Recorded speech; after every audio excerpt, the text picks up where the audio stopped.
In that quiet acceptance, you will find the happiest soul in all the world.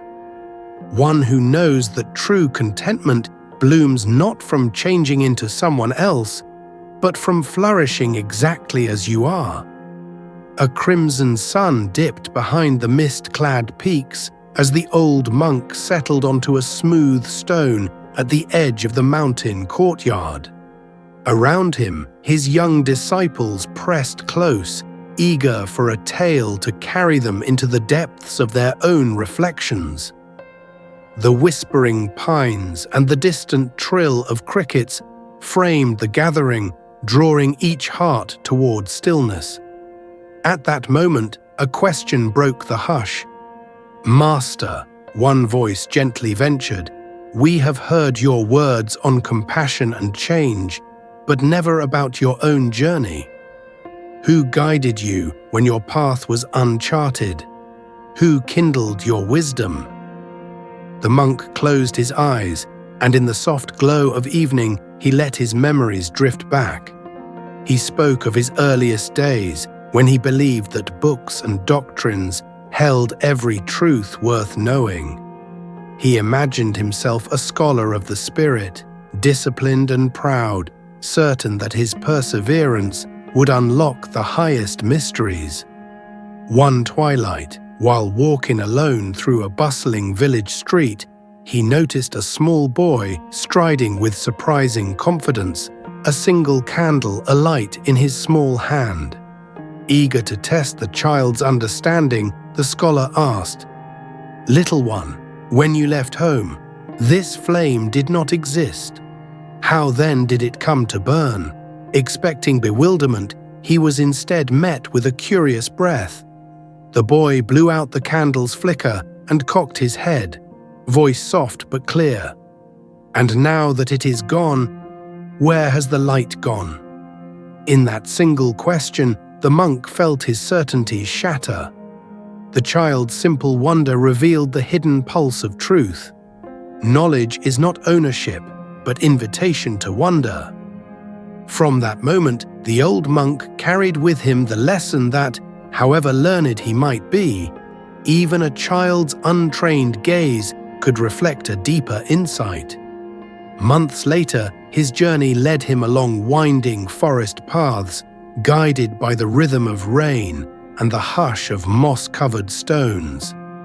One morning after a stormy night, he came upon a thirsty dog at the edge of a moonlit pond.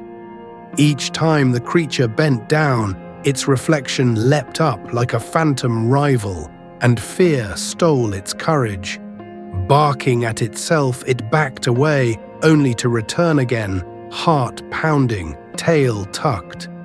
The monk watched as the dog's hesitation grew into a silent battle, watched until the animal gathered trembling resolve and hurled itself into the cold water. It drank greedily, then shook off the droplets, tail wagging in triumph. Observing that determined leap, the monk understood that fear, like a mirror, shows us obstacles born of our own minds. He realized that courage is not absence of fear, but the choice to embrace uncertainty.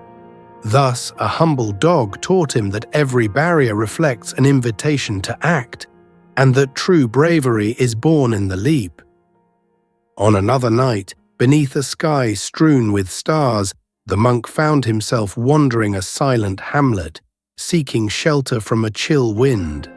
No temple doors were open, no lanterns glowed in empty courtyards. Then he noticed a figure crouched by a low wall, pick in hand, working with quiet determination. Assuming the stranger was a laborer, he inquired softly, desiring direction or hospitality. The man paused and laughed, voice rough yet honest. "My friend, I am not a craftsman. I break into houses to take what I need."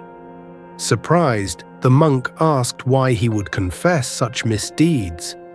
"Because," the thief replied, "I tire of living in shadows. If you know me, perhaps you will see me differently." Offered rest, the monk accepted, and in the nights that followed, he witnessed a man who prayed earnestly before every venture, even as his hands reached for stolen goods. Each dawn, the thief returned, head bowed in remorse at his failings, but never surrendering his hope of success. The monk saw in him an unwavering faith in better tomorrows, a resilience born not of virtue, but of desperate longing. When at last the thief's luck turned and coins filled his pockets, the monk encouraged him to turn that persistence toward honest work. In time, the thief laid aside cloak and dagger and opened a simple stall of his own. From this unlikely companion, the monk learned that hope can spring from the darkest corners and that true redemption grows from the soil of second chances. Sitting back now amid the hush of twilight, the old monk allowed a gentle smile to grace his weathered features. A child who questioned a flame, a dog who leapt through fear, a thief who never abandoned hope. These became my teachers, he said softly. None held degrees or wore robes of authority, yet each opened a door in my heart that no scripture could unbolt. They taught me that wisdom glimmers unexpectedly in the innocent, the desperate, and the overlooked. The disciples leaned forward, absorbing every syllable as though their own hearts were those gates. Beyond those three, the monk would confess there were countless guides hidden in every moment of life, the laughter of strangers, the echo of failures, the hush of dawn's first light. He spoke of nights when the wind's lonely call brought solace, and mornings when a single sparrow's song sparked gratitude. He recalled storms that washed away complacency and acts of kindness too small to seem remarkable until their ripples reached deep into his spirit. For every scroll he read, the world outside held a living page, a vivid lesson waiting in the crack of stone or the curve of a young sapling.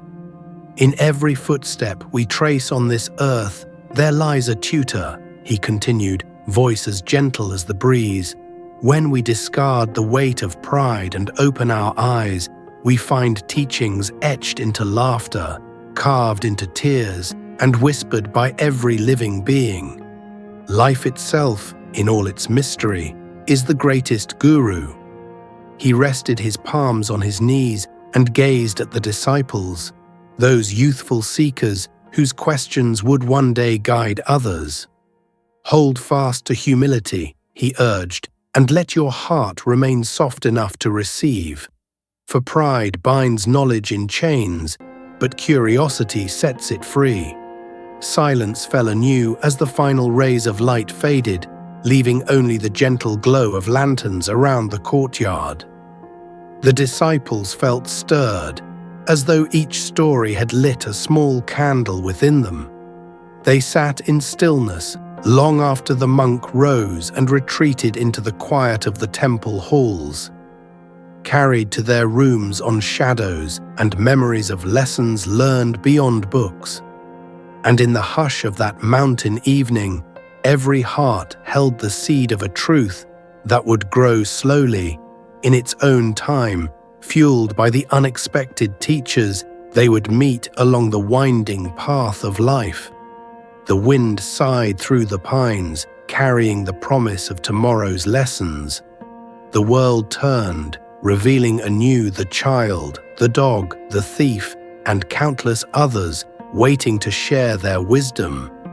And under the watchful eyes of moon and mountain, the disciples dreamed of the many teachers yet to come.